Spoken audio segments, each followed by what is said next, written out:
Shalom,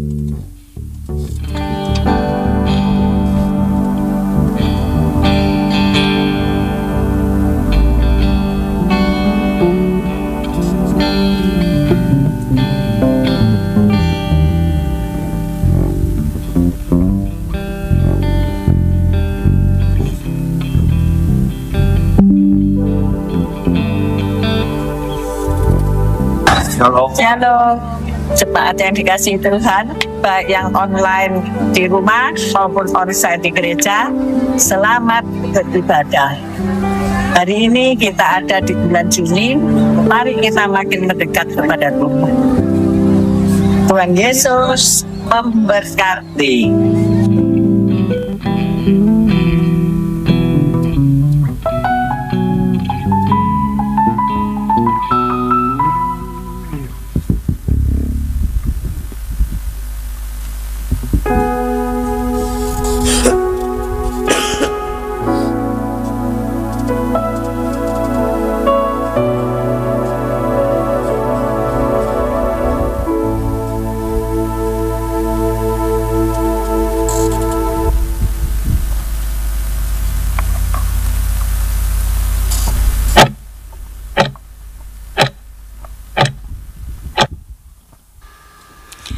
Shalom, selamat pagi Bapak Ibu, Saudara yang dikasihi Tuhan. Saya juga menyapa buat saudara yang menyaksikan ibadah pagi hari ini melalui online. Shalom, selamat pagi. Saya percaya kita semua ada di dalam perlindungan Tuhan. Amin. Puji Tuhan, Tuhan memberikan hari baru, kekuatan yang baru. Mari dengan kekuatan yang baru ini kita pakai untuk memuliakan Tuhan. Kita mau menyembah Dia sebab Dia baik, bahwasanya untuk selama-lamanya kasih setianya. Amin. Mari kita satukan hati, kita berdoa bersama. Kami memuji kebesaran-Mu ya Bapa. Engkau layak terima pujian, layak disembah. Saat pagi hari ini kami datang menghampiri Engkau dengan segala pujian penyembahan kami. Tuhan boleh naik menyukakan hati Tuhan, menjadi dupa yang berbau harum, yang menyukakan Engkau, menjadi wangi-wangian di hadapan-Mu ya Bapa. Dan biar Engkau bertahta, bersemayam di atas pujian kami, sehingga yang datang hari ini, pagi ini dengan sakit penyakit boleh disembuhkan. Saat hadirat-Mu ada di tengah-tengah kami, lawatan Allah itu terjadi, maka kami percaya kami akan pulang membawa kekuatan yang baru, sukacita yang baru, sebab Engkau Allah yang memberikan kekuatan itu di dalam hidup kami untuk menghadapi tantangan demi tantangan. Dan kami percaya kemenangan Tuhan berikan di dalam kehidupan kami. Di hari ini kami akan melihat kemenangan yang daripada Engkau. Terima kasih Tuhan. Kami bersyukur hanya di dalam nama Yesus. Haleluya, haleluya, amin. Kami mau menyembah-Mu Tuhan. Oh, kami hampiri tahta kasih karunia-Mu ya Bapa. Ya ralaba syakana ralaba karalamu. Kuasai tempat ini Roh Kudus, kuasai hati kami. Oralaba sikiaralaba daralamu, kiaralaba sikinaralamu. Haleluya, haleluya, haleluya.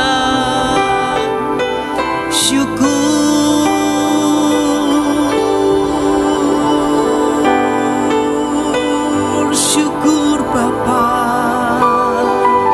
kami bersyukur, terima kasih. Haleluya, haleluya. Engkau baik Tuhan. Terpujilah nama-Mu Yesus.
Kuasa yang tidak terbatas memenuhi setiap umat-Mu. Amin, amin, haleluya.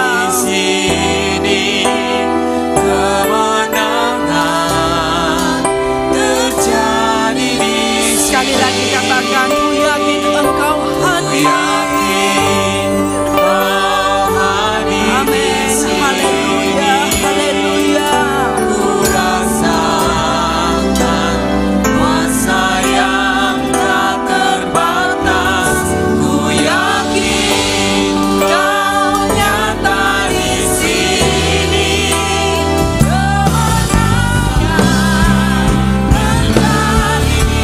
Dengan yakin kita katakan Engkau hadir Tuhan. Hadir di sini. Amin, haleluya. Kuasa yang tak terbatas. Yakin Kau nyata di sini. Kemenangan terjadi. Lebih sungguh lagi katakan, ku yakin. Ku yakin Kau hadir di sini. Haleluya. Kuasa yang tak terbatas. Ku yakin Kau nyata di sini. Kemenangan terjadi. Katakan kesembuhan terjadi di sini.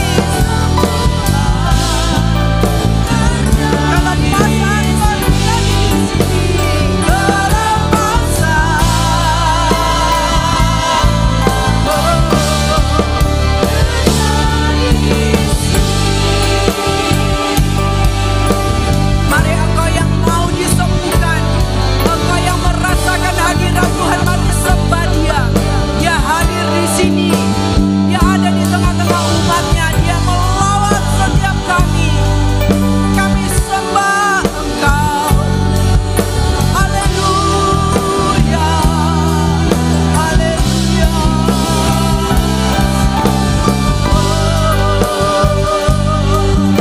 Kami sembah,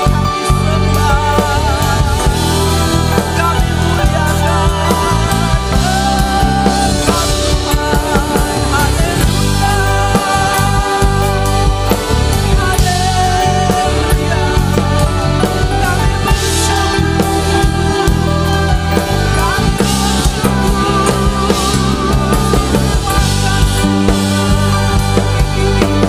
Kami kami menikmati hadirat-Mu. Kami merasakan kasih-Mu. Kami sembah.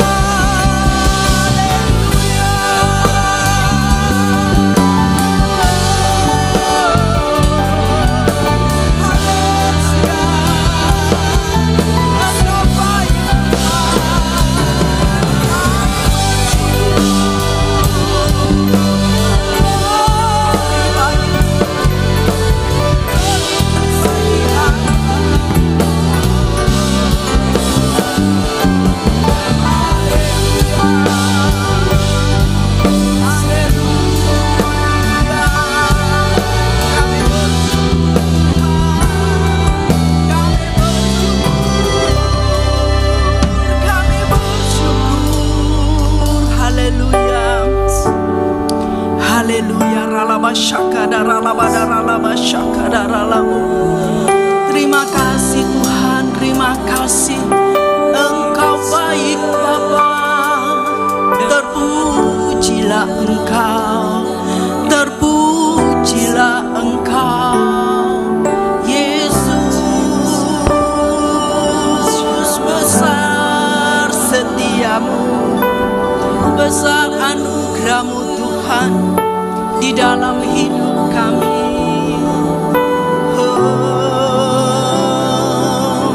Haleluya. Mari engkau yang datang pagi hari ini di tempat ini, jangan satu pun ada yang berdiam diri.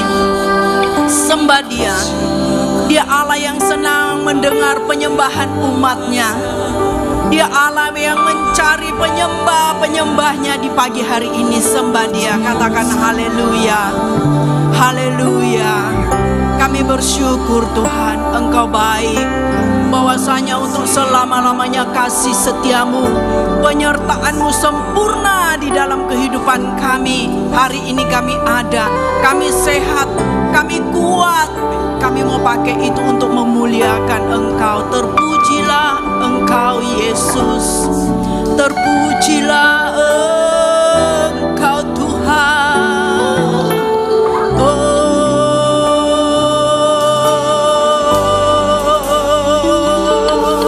Haleluya, haleluya, syukur.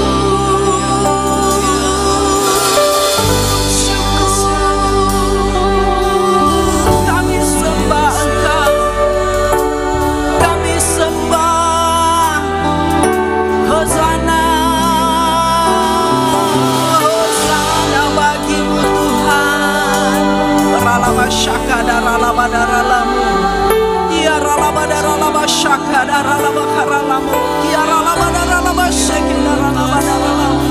Haleluya.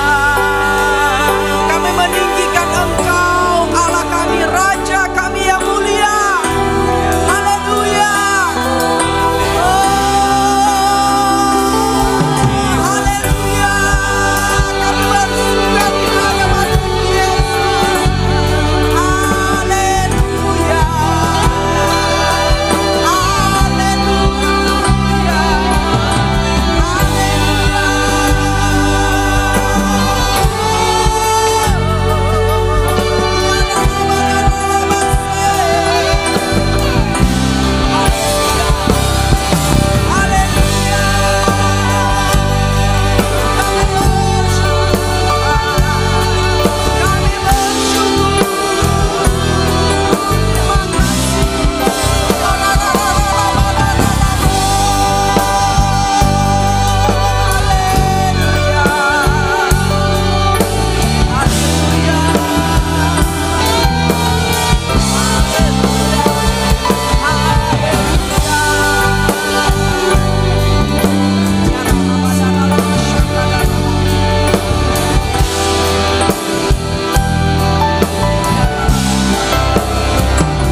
Terima kasih Tuhan, terima kasih Yesus.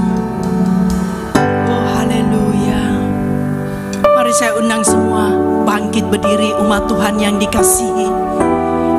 Terima kasih. Kami mempersiapkan persembahan kami dan menanti-nantikan Engkau, biar Engkau hadir Tuhan di pagi hari ini. Oh Engkau hadir melawat umat-Mu. Kami perlu kekuatan yang baru. Kami perlu penghiburan di tengah-tengah zaman saat ini yang tidak pasti. Engkau datang memberi kepastian di dalam hidup kami. Itu sebabnya kami bersyukur. Kami bersyukur Tuhan di hadapan-Mu. Kami bersyukur Engkau Bapa yang baik. Tidak ada Allah yang seperti Engkau. Kami bersyukur Tuhan. Haleluya, haleluya, hosana bagi-Mu. Terima kasih. Haleluya, haleluya, Yesus. Terpujilah, terpujilah Engkau. Terpujilah Engkau Tuhan. Haleluya Yesus. Sungguh mulianya Engkau ya Bapa. Hadirat-Mu ada di tengah-tengah kami. Terpujilah, terpujilah Engkau Yesus. Ya ralaba syaka pakana ralaba daralaba karalaba daralaba. Haleluya.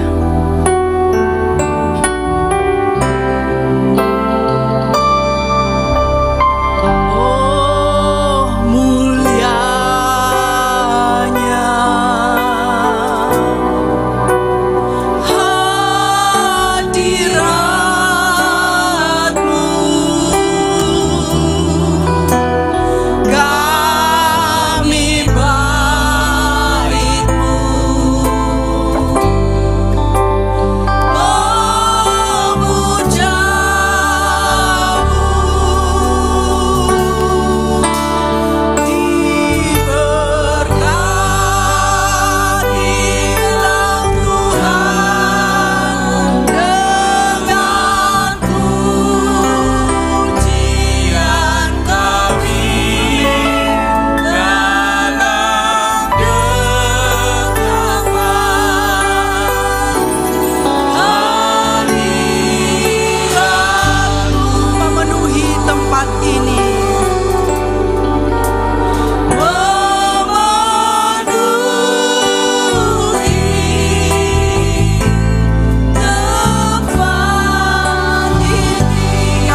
sejahtera. Dan kami terima itu semua di dalam nama Yesus. Saat pagi ini kami mau berlebih lagi bersuka cita, memuji, menari di hadapan Tuhan, karena Engkau Allah yang bangkit bagi kami. Di dalam nama Yesus kami berdoa dan kami bersyukur. Haleluya. Amin. Ada sukacita pagi hari ini. Amin. Saudara bersukacita? Mari salam kiri kanan. Katakan, sukacita Allah memenuhi kita semua.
umatnya. Mari serukan Yesus Allah yang perkasa. Haleluya.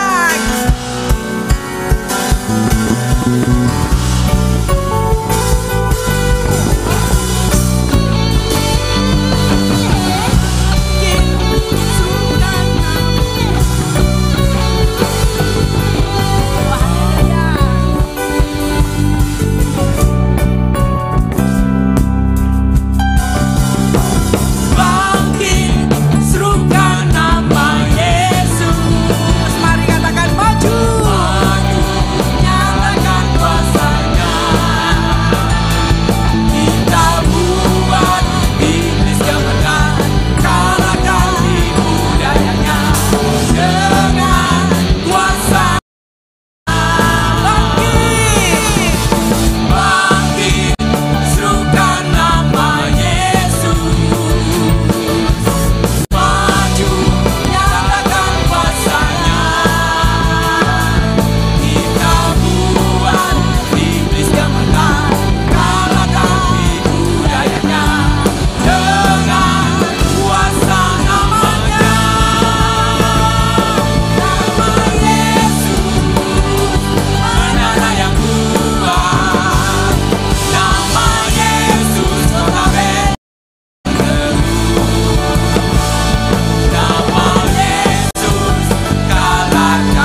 percaya nama Yesus di atas segalanya. Amin.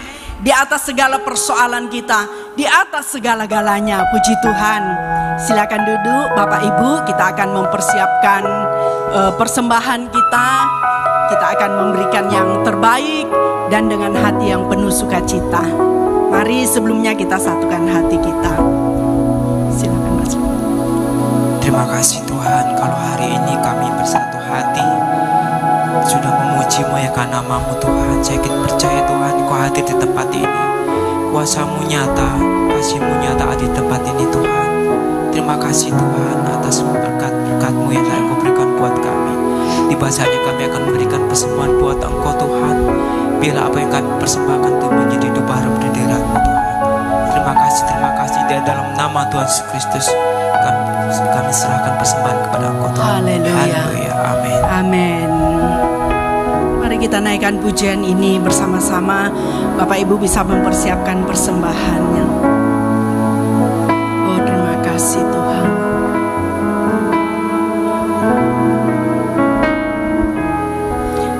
Tak pernah perbuatan tangan-Mu, Yesus, Kaulah penciptaku.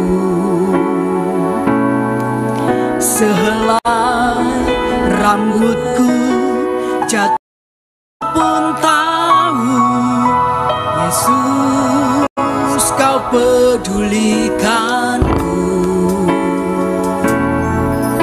Yesus, Kau perhatikanku. Takkan pernah terlambat pertolonganmu. Takkan pernah terlelap Kau aku. Amin. Kaulah segalanya yang ku perlu di setiap jalanku. Sebab Engkau Allah yang tahu yang terbaik di dalam hidupku.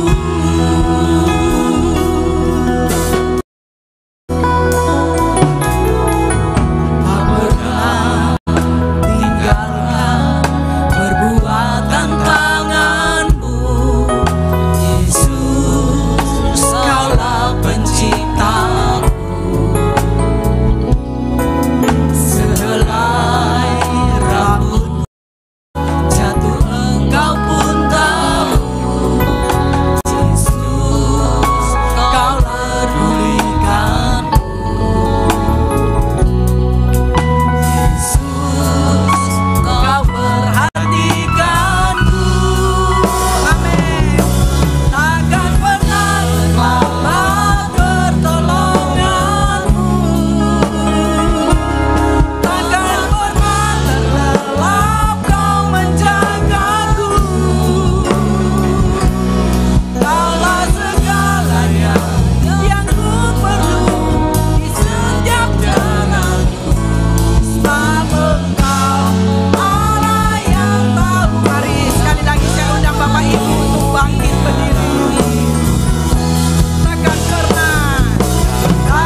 Engkau sudah menjadi Allah yang baik dalam hidup kami.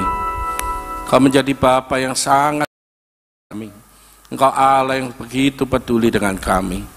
Terima kasih, kami melihat pemeliharaanmu tidak pernah yang tidak baik dalam hidup kami. Pemeliharaanmu sempurna atas hidup kami, sehingga pagi hari ini kami boleh ada, kami boleh bangun, kami boleh dengan tubuh yang sehat, dengan segala organ-organ tubuh yang lengkap. Engkau memperdulikan kami. Terima kasih. Sebentar kami akan mendengarkan firman-Mu. Biarlah firman-Mu ini Tuhan boleh benar-benar berakar, bertumbuh dan berbuah dalam kehidupan kami dan untuk kemuliaan bagi nama-Mu. Biarlah kami rendahkan hati kami, pikiran kami, memfokuskan pikiran kami, dan firman-Mu yang keluar tidak akan pernah kembali dengan sia-sia, tapi akan melakukan seperti yang Kau. Terima kasih Bapa, urapi hamba-Mu, urapi kami semua, sembunyikan kami di bawah salib-Mu, dan Engkau yang ditinggikan dimuliakan. Tuhan, firman-Mu lebih tajam daripada pedang bermata dua, dan Engkau dalam kehidupan jiwa kami Tuhan. Dan biarlah firman-Mu ini membangkitkan kami, hidup kami, untuk menjadi manusia yang baru, yang semakin berkenan di hadapan Engkau. Di dalam nama Yesus kami berucap syukur, haleluya, amin. Shalom. Terima kasih untuk kesempatan yang diberikan pada saya. Hampir 1 bulan saya diberi tugas ini. Terima kasih PAW. Menjadi perenungan yang sangat dalam pada saat tema ini diberikan, dan puji Tuhan seperti tadi yang saya katakan bahwa firman Allah itu seperti pedang bermata dua, lebih tajam daripada pedang bermata dua. Dan itu menusuk lebih dalam, lebih dulu memisahkan jiwa dan sumsum, dan otomatis semua itu tertuju kepada diri kita sendiri, diri saya dulu. Begitu saya mikirkan sampai tadi aja saya ngomong sama Ineke, saya harus membahas yang mana lebih dulu ya. Karena judul daripada tema bulan ini adalah Roma 12 ayat 2. Ya kan? Resetting your life. Mereset hidup kita. Sesungguhnya apa sih tujuan kita mereset gitu ya? Saya nggak ngerti kenapa ya Bu Evi memberikan tema yang begitu dalam. Mungkin gini, kedatangan Tuhan tidak lama lagi. Ya, kita lihat tanda-tanda seperti di firman Tuhan hampir semua tergenapi. Hanya kurang, kalau saya ngomong kurang satu mungkin tergenapi. Apa? Nama Yesus belum sampai di ujung bumi. Tapi dengan kemajuan teknologi, saya percaya orang-orang di ujung bumi, suku yang ada di hutan-hutan yang belum mengenal Tuhan, suatu saat akan mendengar nama Yesus sebagai Tuhan dan Juru Selamat. Dan disitulah firman Tuhan mengatakan, disitulah akhir dari segalanya. Amin. Deru perang, tiba-tiba ada aja perang aneh-aneh. Saya sampai ngomong, iki aneh-aneh, kayak golek perkoroy. Gitu. Sudah diam-diam, rada ayam, gencatan senjata, tiba-tiba perang lagi.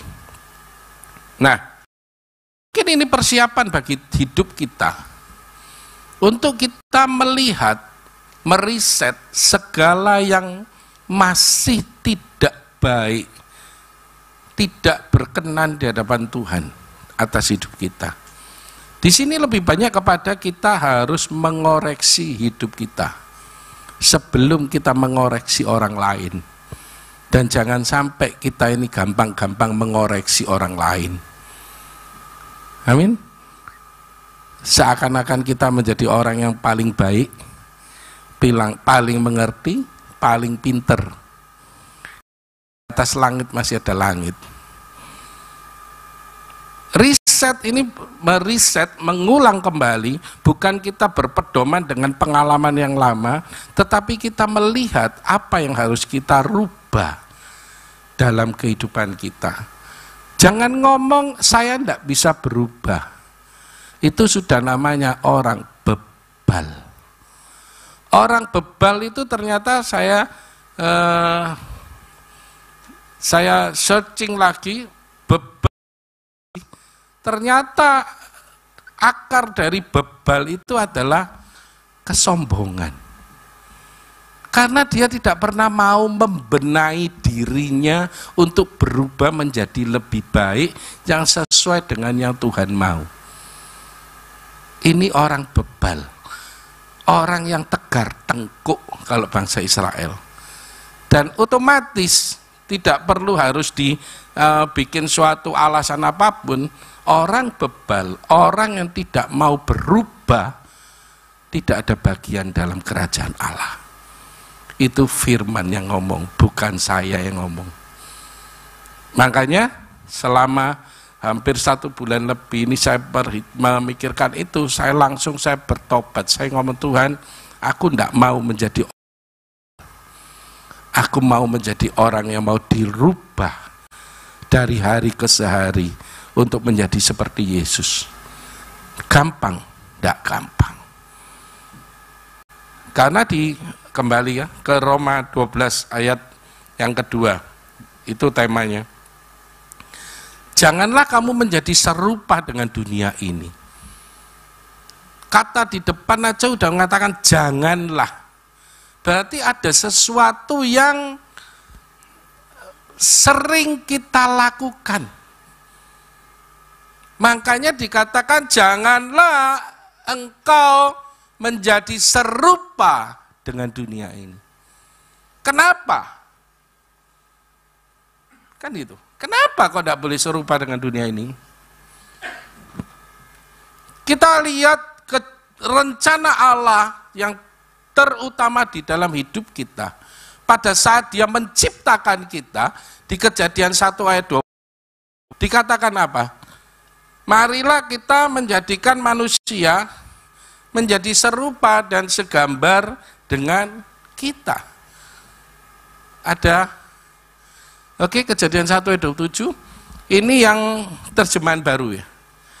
Marilah kita, Allah menciptakan manusia itu menurut gambarnya, sebentar, yang bukan, ya baru. Menurut gambarnya, menurut yang serupa dan segambar, 26 ya.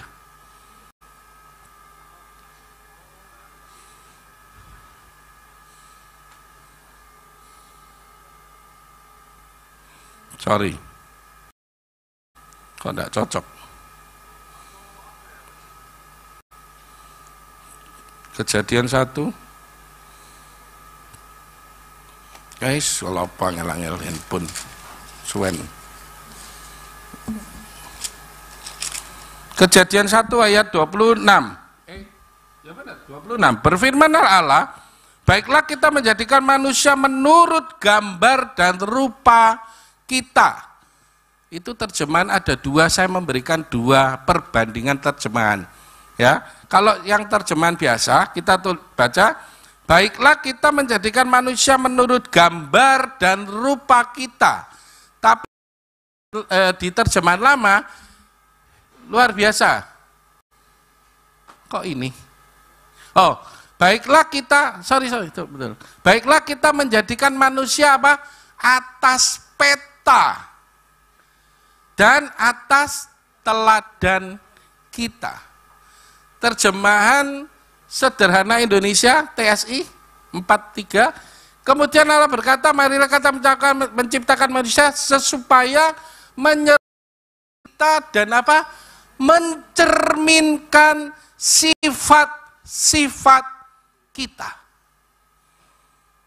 Terima kasih. Tajam ya. Berarti kenapa di Roma 12 ayat 2 dikatakan janganlah kamu menjadi serupa dengan dunia ini, karena Allah mau mengembalikan kita kepada polanya dia, kepada rencananya dia, bahwa kita diciptakan serupa dengan dia, serupa dengan gambar dia, serupa dengan teladan dia, dan memiliki sifat-sifat Allah. Pegang itu dulu. Amin. Berarti kita ini manusia-manusia luar biasa. Kalau kita kembali kepada Allah dengan benar. Kalau kita, syaratnya itu, kalau kita tidak kembali kepada Allah dengan benar, ya wis, bukan segambar dengan Allah. Berarti segambar dengan iblis. Gampang kan perbedaannya. Jadi kita bisa ngelihat riset itu berbicara banyak tentang hidup kita. Apakah kita benar-benar sudah menjadi serupa dan segambar dengan Allah? Apakah kita benar-benar sudah memiliki sifat-sifat Allah?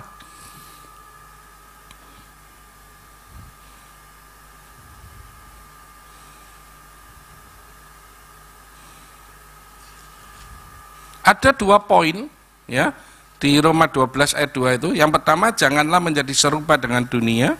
Yang kemudian, berubahlah oleh pembaruan budimu. Budi, budi bukan budi si budi. Pembaruan budi itu bicara tentang jiwa.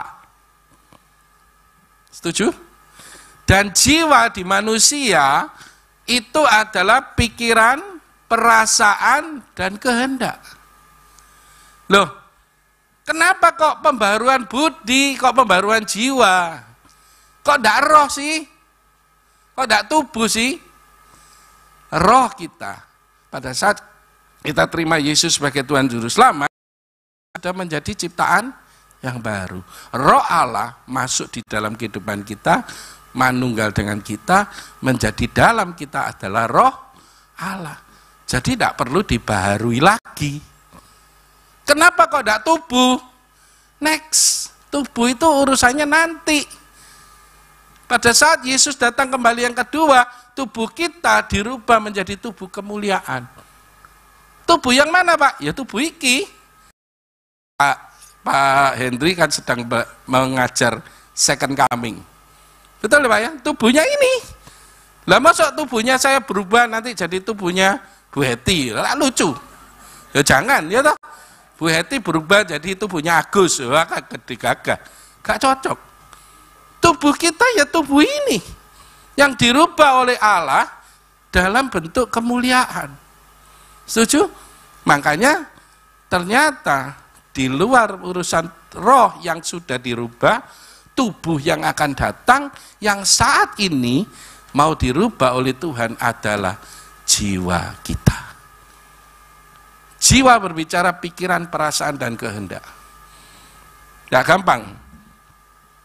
Yang namanya berubah, terutama pikiran. Pertama dulu adalah pikiran, perasaan, dan kehendak. Kita harus ada metanoia. Metanoia berasal dari kata Yunani, adalah meta dan noeo.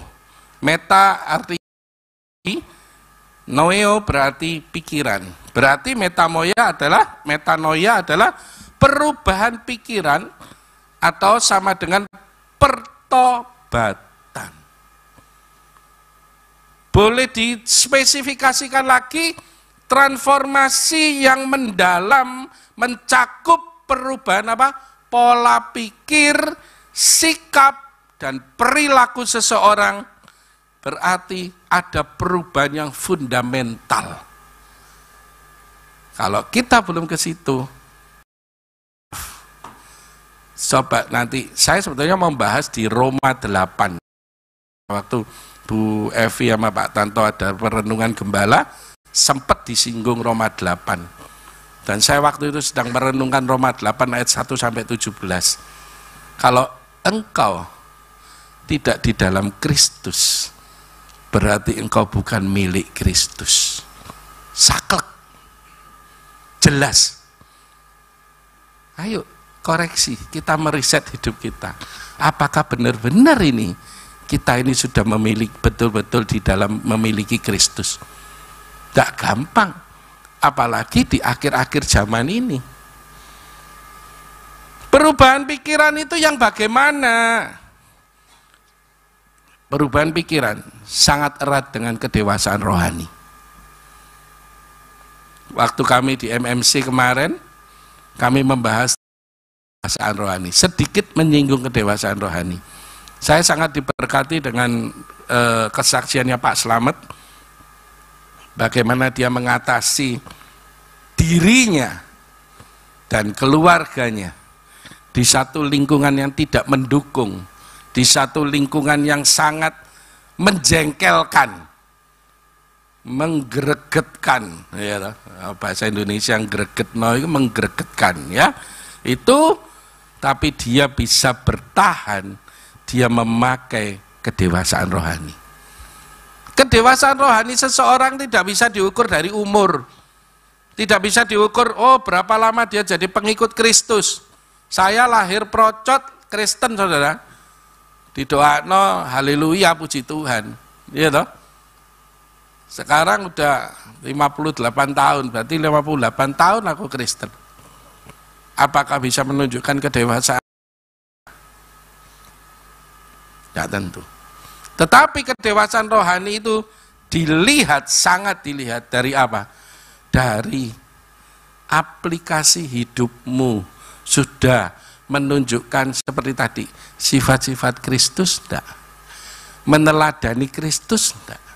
Itu aja. Dan kedewasaan akan terus semakin meningkat sampai dengan sempurna. Yang pertama adalah pikiran. Tadi saya kembali. Miliki pikiran Kristus. 1 Korintus 2 ayat 16b. 1 Korintus 12. 1 Korintus 2 ayat 16. Ada? Ayat 16.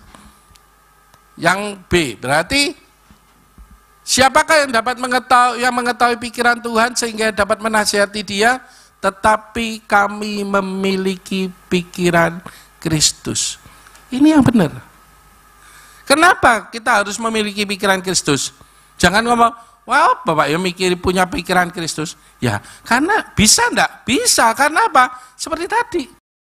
Sudah diciptakan menurut rupa dan gambar, punya teladan dan sifat seperti Allah yang punya.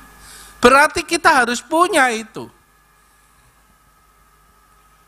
Karena pikiran Kristus yang kalau kita miliki, itu merupakan suatu kebodohan bagi manusia. Tidak gampang kita memiliki pikiran Kristus. 1 Korintus 2 ayat 14. Banyak ayat ya. 1 Korintus. Tetapi manusia duniawi tidak menerima dari roh Allah, karena hal itu baginya adalah suatu kebodohan. Dan ia tidak dapat memahaminya, sebab itu hanya dapat dinilai secara rohani. Saudara jangan, saya ingat, saudara baca semuanya dari atas. Apa maksudnya? Ternyata apa yang kita lakukan kalau kita memiliki pikiran Kristus, itu adalah suatu kebodohan bagi orang yang tidak rohani, yang tidak memiliki pikiran Kristus. Contoh paling gampang, yang biasa terjadi antara kita.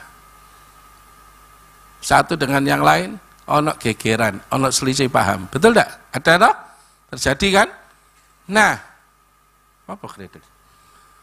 Kalau terjadi kayak gitu, kalau kita punya pikiran Kristus, kita akan langsung mengampuni. Tidak peduli kita di posisi benar atau salah, kalau kita mempunyai sifat dan pikiran Kristus, kita harus segera mengampuni. Karena firman Tuhan mengatakan apa? Kasihilah musuhmu, berdoalah untuk dia, berkati oleh dia. Lah kok nyimut? Kok enak? Betul enggak? Saudara, saya pernah mengalami suatu kondisi, yaitu saya pernah tercerita, ya enggak tahu di sini atau Kemis ya, saya lupa deh. Yang saya mengampuni seorang yang punya hutang kepada saya dan dia seenaknya sendiri gitu. Dipikir gampang ngampuni, ngelolosno hutang. Ada yang mau tak utangi terus saya loloskan? Ada yang mau tak utangi, Pak Yohanes mau ngutangi saya enggak, Pak? Terus habis gitu enggak tak bayar, Pak. Saya ngomong, Pak Yohanes kan penuh kasih, Pak. Kan pelaku firman. Mau tak Pak? Aku nak mau aku utang loh Pak. Atau Pak Tanto. Coba masih Pak 10 gram aja. Tapi bayarnya kapan? Nek eling Pak. Apalagi kondisi kalau kita lagi butuh duit. Ayo siapa ngutangi be orang, terus orangnya ditagih angel, pas kita butuh duit, eling-eling, wong iki duwe utang be aku kurang ajar iki. Ndak bayar-bayar, gapleki wong iki. Itu loh. Itu pikiran manusia. Tetapi kalau kita punya pikiran Kristus, begitu kita Tuhan aku ampuni dia, aku lepaskan dia, aku berkati. Pak Tanto kemarin ngajari di MMC, ojo dikutuki. Nek kamu kutuki, dia tidak dapat berkat, tidak iso bayar. Ya betul toh. Betul ya Pak? Tapi kalau kita doakan, kita berkati dia, Tuhan berkati orang ini supaya dia diberkati banyak, terus kemudian iki ana selip lare, Tuhan tolong elingno dhek untuk bayar utang, ya kan gitu, ya toh. Nah ana embele-embele. Jadi Pak Tanto, dia diberkati, Pak Tanto ndak iso tuku mobil baru, wong kono iso tuku mobil anyar, ndak bayar maneh, lho itu. Ndak bencekno lho, ya toh. You know bencekno rasanya greget. Tapi kalau kita memiliki pikiran Kristus, hal itu tidak akan mempengaruhi pikiran kita. Amin. Tidak akan terus sakit gitu. Oh, cek enak wong yo. Oh iya bencekno iki, utang be aku iki, kabar bayar iki. Wis oke saiki. Wis biarno. Tuhan katakan kembali lagi. Di Amsal katakan, hati raja-raja ada di tangan Tuhan. Jadi kalau saudara, saya sampai ngomong juga sama Ineke, kalau dia sebagai karyawan swasta, ya, kalau saya entrepreneur yang pekerjaan tanpa ya pekerjaan biasa, kalau dia sampai naik gaji, ya ini saudara yang karyawan naik gaji, ketahuilah itu bukan karena bosmu baik, karena Tuhan menggerakkan hati bosmu untuk naik no gajimu, gitu loh. Ya loh, kita tender dapat menang. Ya, itu bukan karena kita hebat, karena Tuhan menggerakkan ini pemenang tender ini ke Elias, ya toh? Ini pemenang tender nanti Ishak, ya kan gitu. Amin kan? Jadi jangan pernah merasa bahwa itu semua hasil karyanya kita. Kita itu gak ada apa-apa nih, ngerti? Karya sepenuhnya adalah Tuhan. Dan kalau kita memiliki pikiran Kristus seperti itu, enteng uripmu, temenan enteng. Enteng enggak Pak Ilyas? Enteng. Beres kabeh, karena pikiran kita tidak dikacaukan dengan pikiran-pikiran manusia jasmani. Ya, yang bodoh menurut manusia duniawi, tapi Allah menjadikan ya itu yang 1 Korintus 2 ayat 14 tadi duniawi. Di 1 Korintus 1 ayat 27 sampai 28, bodoh bagi dunia dipilih Allah untuk memalukan orang-orang yang berhikmat. Yang lemah bagi orang dunia dipilih Allah untuk memalukan. Yang tidak terpandang atau dihina menurut dunia dipakai Allah untuk dimuliakan bagi namanya. Iki loh, pikiran ini loh. Terus bagaimana supaya kita selantiasa Allah, pikiran Kristus? Tidak ada lain, firman Tuhan. Baca ini tiap hari, renungkan tiap saat, karena firman ini adalah berisi tentang pikiran Allah. Bagaimana kita bisa mengerti pikiran Allah kalau kita tidak pernah bergaul dengan Dia? Setuju? Saya ini harus bukan ya Pak, ya enggak harus setuju. Makanya kalau enggak pernah baca Alkitab, terbukti waktu kemarin waktu di Utama Raya buka, ayo kitab Nahum, di Nahum iki yo. Buka Alkitab angel karena biasa pakai gadget. Biasakan pakai ini. Seneng, saya lebih seneng pakai ini. Waktu perenungan di rumah saya ini cuma untuk konkordansi. Saya nyari kalimat apa, ndak ada, cari pakai konkordansi di gadget karena lebih cepat. Tapi kalau membaca ini, saudara, kita tahu pikiran Allah. Loh Pak, aku mau terus, kok bisa merubah pola pikir, Pak? Bisa. Tapi aku gak ngerti sing tak woco. Lali lagi. Saya mungkin khotbah begini, nanti siang saudara lali pasti. Siapa yang hadir hari Kamis kemarin? Pentabisannya Pak Hendri, Bu Viken sama Bu Foni. Selamat ya, Pak Hendri, Bu Viken, Bu Foni. Ada yang hadir? Hadir Bu Yanti. Saya siapa yang hadir? Loh, ini hadir lagi. Oh hadir, kabeh. Apa firmannya Pak Hosea? Pak Samuel Hosea? Oh di bawah, ya wis berarti tidak kerungu. Bu Yanti, ingat? Tentang? Taat. Ketaatan. Lumayan eling. Pak Bambang Sujatmiko hari Minggu yang lalu, ada ingat? Tentang apa? Lali kabeh. Ya aku Pak, tapi kan di dalam hati. Aman. Indah, Oh Yosua, ya yang berbahagialah orang yang masih ingat. Saya mau tanya Indah. Indah ini kan hobi bakso, ya toh? Tapi saya enggak ngomong bakso. 1 bulan yang lalu, kira-kira hari Minggu, jam ini 1 bulan yang lalu, kamu makan apa? Ojo ngomong bakso. Iku bendino saya bakso. Kira-kira kamu makan apa ndah? Lali toh? Lah apal Pak, mau tak apal no menu nih seminggu ya 1 bulan yang lalu. Tapi kira-kira makanan yang dimakan 1 bulan yang lalu itu berguna enggak? Berguna enggak? Berguna toh untuk tubuh. No? Ya ada yang minum vitamin tiap hari? Saya minum.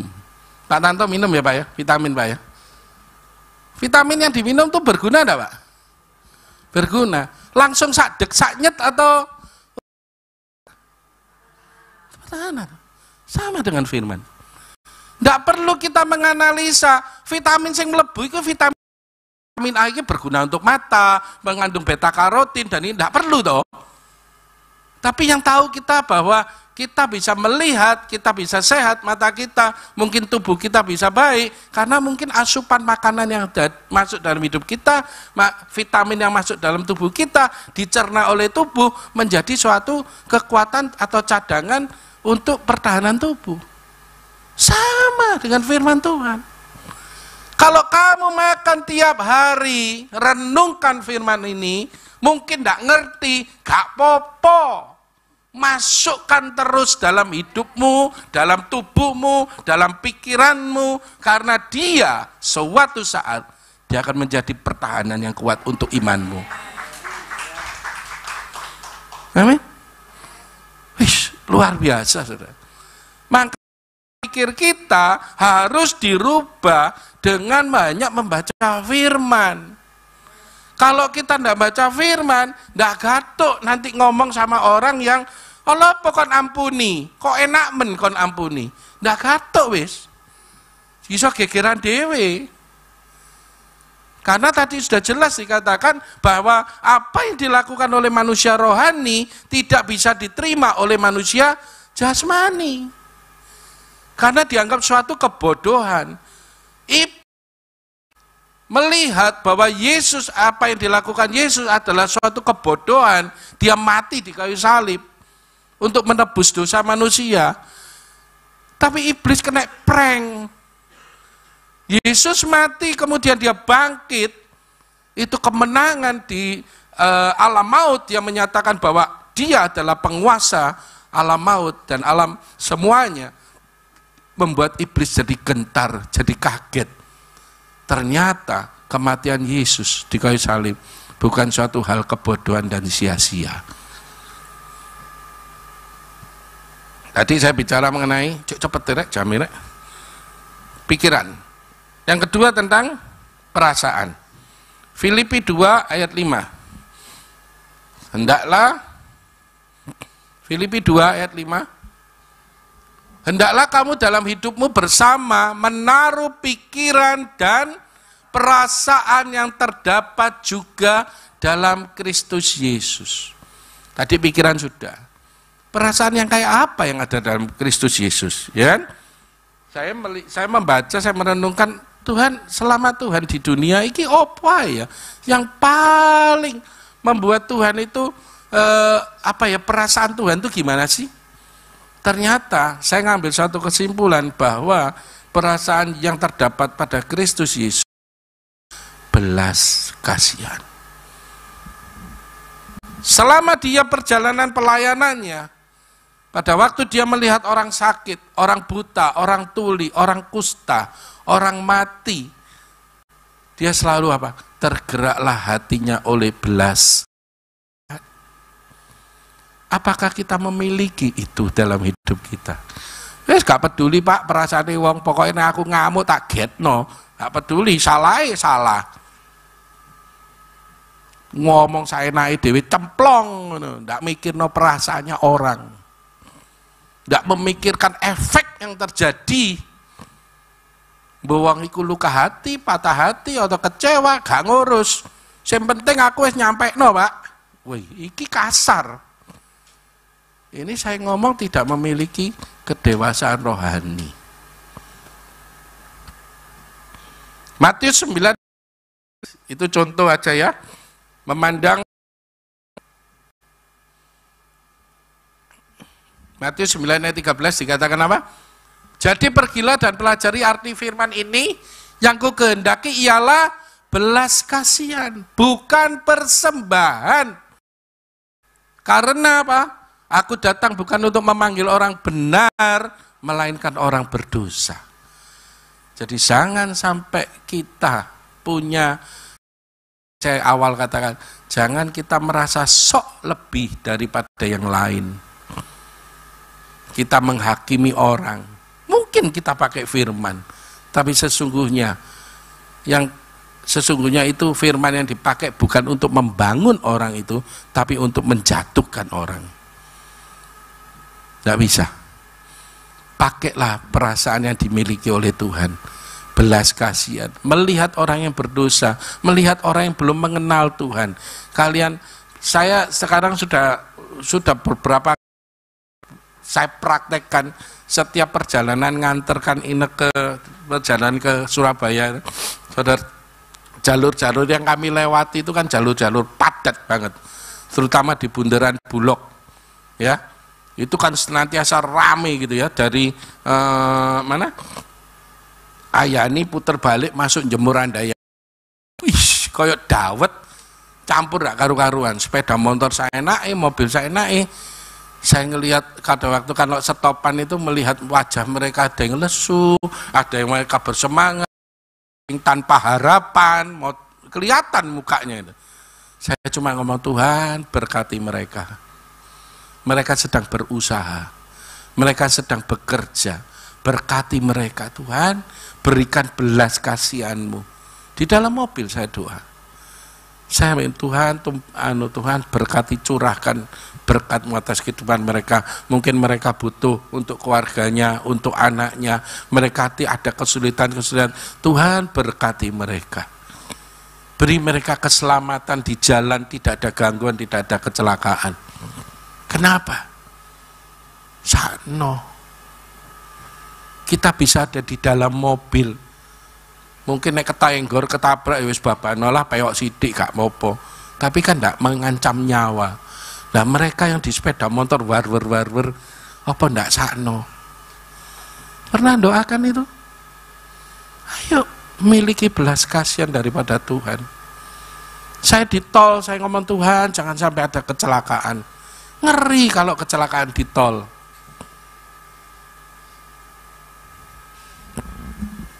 Terhadap orang yang berbuat jahat, doakan, berkati, dan ampuni. Kayak resep Pak Tanto tadi. Doakan. Orang itu berbuat jahat sama kita, ya jangan balas jahat. Memang tidak lumrah. Tetapi itu yang dikehendaki Tuhan.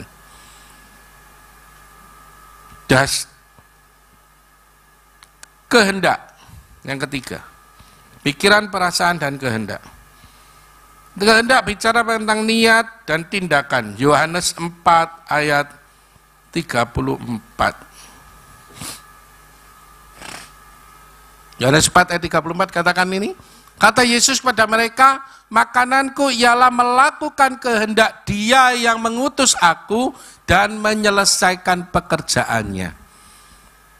Saudara, aku nggak tahu kenapa kok nangis saya, kembing ini. Apa kehendak Allah? Jelas, planning Allah atas hidup kita, Yohanes 3 ayat 16. Supaya manusia tidak binasa melainkan beroleh hidup yang kekal. Itu pikiran Allah, perasaan Allah, dan kehendak Allah. Kemudian saya singkat aja, Dia kepingin bahwa setiap kita mengenakan manusia yang baru. Di Efesus 4 ayat 24. Efesus 4 ayat 24. Dan mengenakan manusia baru yang telah diciptakan menurut kehendak Allah. Balik lagi tuh. Di rancangan blueprint awalnya Tuhan. Kita diciptakan menjadi manusia yang baru sesuai dengan kehendak Allah. Menurut di dalam kebenaran dan kekudusan yang sesungguhnya. Ini yang harus kita kejar. Di 1 Tesalonika 4 ayat 3 bicara sebagai terusan dari ini apa? Karena inilah kehendak Allah, yaitu pengudusanmu, yaitu supaya engkau menjauhi percabulan dan seterusnya. Saudara jangan baca itu terus. Berarti kekudusan kita sangat penting di hadapan Tuhan. Tidak ada yang tahu apa yang ada dalam pikiranmu dan pikiran saya. Ternyata hukum Tuhan itu lebih berat daripada hukum Taurat. Kalau hukum Taurat ini, janganlah engkau mengingini akan milik orang lain. Ya toh? Tak boleh.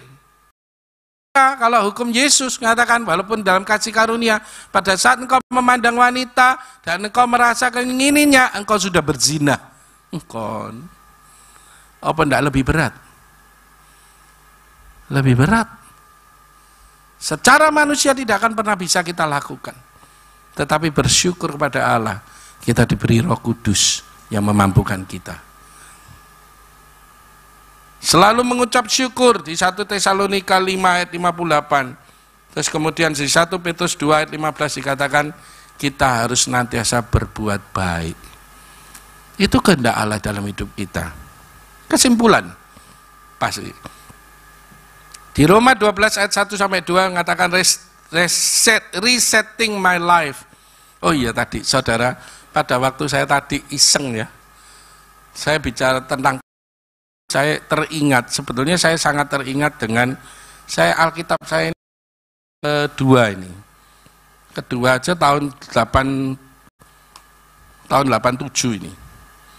Saya punya Alkitab satu lagi lebih tua. Saking di rumah ya, brodol di sana. Di depannya itu ada bekas, dulu saya nempeli emblem. Emblem tahu ya? Apa ya? Emblem itu. Apa? Emblem lah. Dari kuningan terukir tulisan kasih. Kenapa kok saya pada waktu itu nulis itu? Ternyata kasih itu memang harus tergores. Kasih itu memang harus berdarah-darah. Tetapi kasih itu utuh di hadapan Tuhan. Saya nyoba tadi, saya tunjuk nomor Ineke. DN pun satu ya. Saya nyoba tanya AI itu pinter ternyata ya. Saya cuma ngomong ini, saya butuh gambar hati yang ada tulisannya kasih, Tapi hati ini tergores. Loh, aku nulis di gambar ini, lihat ya. Gambarnya ini, mungkin kelihatan enggak ya? Kelihatan enggak ya? Mulmet saya tadi mau tak kirim ke Pak Mi, enggak tahu nih Pak Mi enggak ada. Gambarnya itu hati, tulisannya love. Woi, puji Tuhan. Terima kasih Pak Mi ya, Mulmet. Ya, kalau kita punya kasihnya Allah itu seperti ini, kamu dan saya belum tergores, belum berdarah-darah, kita belum kasih. Karena kasih itu penuh dengan pengorbanan. Kasih itu sakit, gak enak, gregetno, mangkelno, kita tidak boleh bales. Guyu karena kasihnya dia banyak.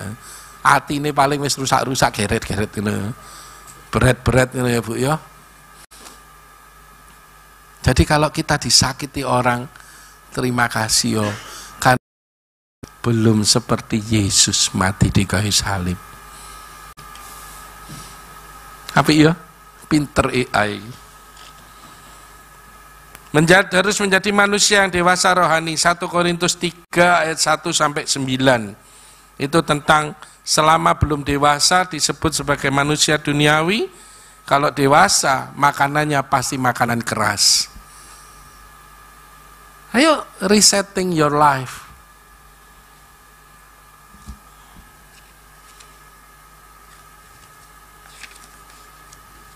Terakhir, kesimpulan. Kedewasaan rohani bukan soal rajin datang ke gereja, tetapi bagaimana hidup kita mencerminkan Kristus di dalam keseharian kita. Rajin ke gereja, ibadah memang harus kita lakukan, karena kita dipanggil untuk bersekutu dan membangun tubuh Kristus. Namun, kehadiran fisik tanpa perubahan hidup tidak mencerminkan kedewasaan. Yakobus 1 ayat 22 dikatakan apa? Menjadi pelaku firman, bukan hanya menjadi sebagai pendengar. Firman Tuhan memang kalau kita dengarkan, dia akan membangun kita. Karena iman timbul dari pendengaran dan pendengaran akan firman Kristus. Tetapi harus dihidupi supaya iman yang timbul tersebut berfungsi. Kalau kita punya iman tidak berfungsi, percuma. Amin. Karena nanti sebentar Yesus datang yang kedua kali, dikatakan apa? Dia akan tanya, masih adakah iman di bumi? Masih adakah iman di hidup kita? Masih adakah pikiran-pikiran kita sudah berubah menjadi pikiran Kristus? Di Filipi, saya paling senang di Filipi 4, saya tambah sedikit ya. Filipi 4, ayat yang ke-8 ya, betul ya? Ini tidak ada di catatan saya, tapi tiba-tiba ingat. Filipi 4, ayat 8. Woi, benar. Jadi akhirnya, nah ini akhir loh. Jadi akhirnya saudara-saudara, semua yang benar. Ayo baca bareng, 1, 2, 3. Jadi semua yang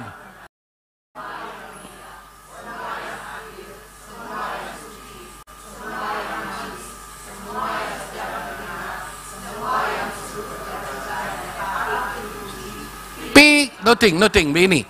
Pikirkanlah semuanya itu. Kalau kita memikirkan yang manis, otomatis manis itu bicara tentang kecapan, apa yang kita rasakan. Ngomong iku sing manis.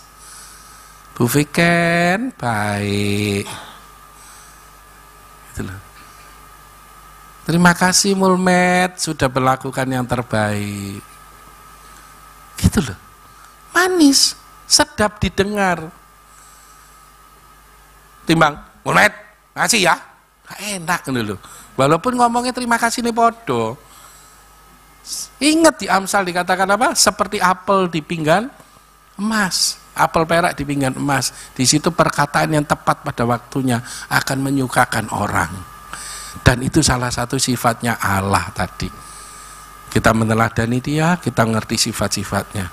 Dan biarlah semuanya itu masuk di dalam pikiran kita dan kita melakukannya. Amin. Yuk, tim.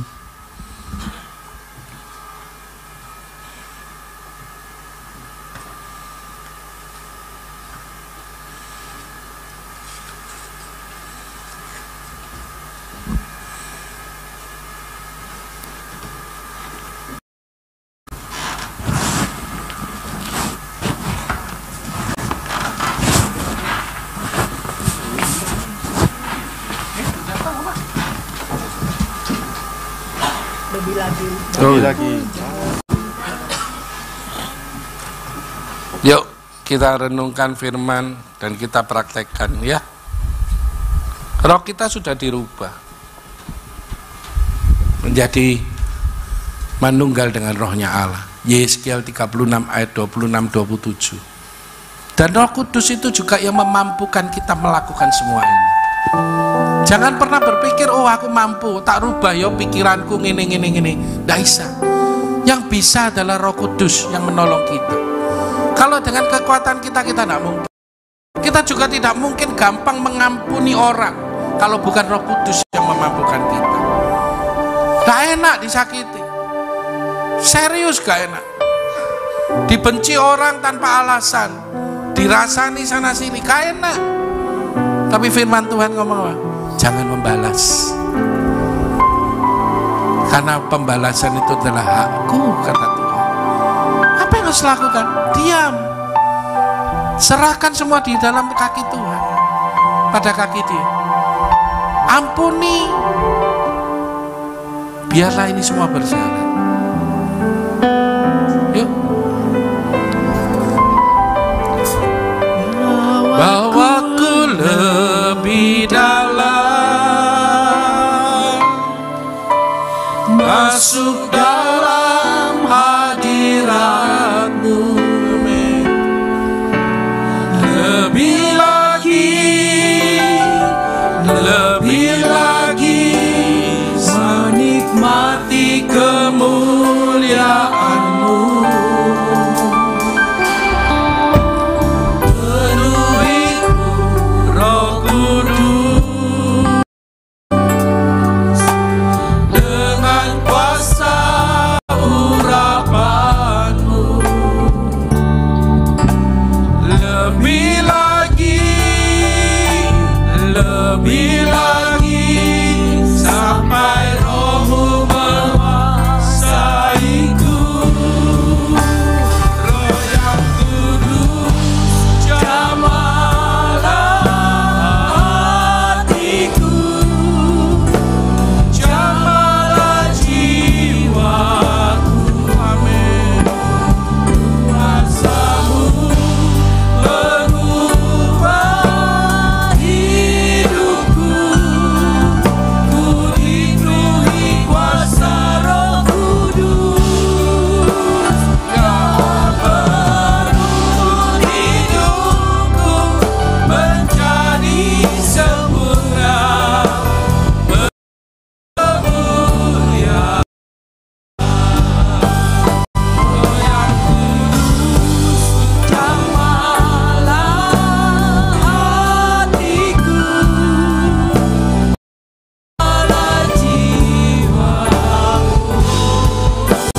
silakan berdiri. Untuk menerima berkat Tuhan. Tuhan Yesus, terima kasih. Kau baik, Kau sungguhlah kesusahan baik. Kau ada di tengah-tengah kami. Ya Tuhan Yesus, dan Kau sudah berkati seluruh jemaat-Mu ya Tuhan Yesus. Kami sudah memuji, memuliakan Kau, menyembah Kau, dan kami sudah menerima kebenaran firman-Mu yang sudah disampaikan dengan benar oleh Bapak Yusak Rahmat Bakti. Pakai hamba-Mu ini lebih lagi di dalam melayani Kau Tuhan Yesus. Kau berkati keluarganya, Engkau berkati pekerjaannya, apa yang dia kerjakan menjadi berhasil dan beruntung. Terima kasih Tuhan Yesus, haleluya. Kau sudah berkati seluruh jemaat yang hadir maupun yang di rumah yang mengikuti siaran dari gereja ini. Ya Tuhan Yesus, Kau sudah berikan kesehatan, kekuatan. Kau berikan berkat-Mu yang luar biasa bagi kami, sehingga kami tidak kekurangan sesuatu apapun dalam kehidupan kami. Kau berikan kesehatan, kekuatan, kesembuhan. Terima kasih Tuhan Yesus. Mau syukur hanya bagi-Mu Yesus. Haleluya, haleluya. Taat kepada Engkau Yesus. Kamu lebih dalam mengikut Kau Yesus. Ya Tuhan, pakai kami lebih lagi. Kau tetap gandeng tangan kami, tuntun kami tetap di jalan-Mu ya Tuhan Yesus. Tetap di jalur-Mu Tuhan. Terima kasih Yesus. Terima kasih Tuhan. Haleluya. Tanpa Engkau kami nggak mampu ya Tuhan Yesus. Tapi bersama Engkau kami menjadi berhasil, beruntung, berkemenangan dalam nama Yesus. Terima kasih Tuhan Yesus. Haleluya. Angkat kedua tanganmu, tegakkan kepala, pandang Yesus untuk menerima berkat Tuhan. Tuhan memberkati engkau, Tuhan melindungi engkau, Tuhan menyinari engkau dengan wajahnya dan memberikan engkau kasih karunia. Tuhan menghadapkan wajahnya kepadamu dan memberikan engkau damai sejahtera. Terimalah berkat dari Allah Bapa, Putra dan Roh Kudus, berkat kasih, sukacita, damai sejahtera mulai pagi hari ini sampai Maranatha Tuhan Yesus datang untuk kedua kalinya, bahkan sampai selama-lamanya. Mari yang sudah menerima berkat Tuhan katakan bersama, amin, amin, amin.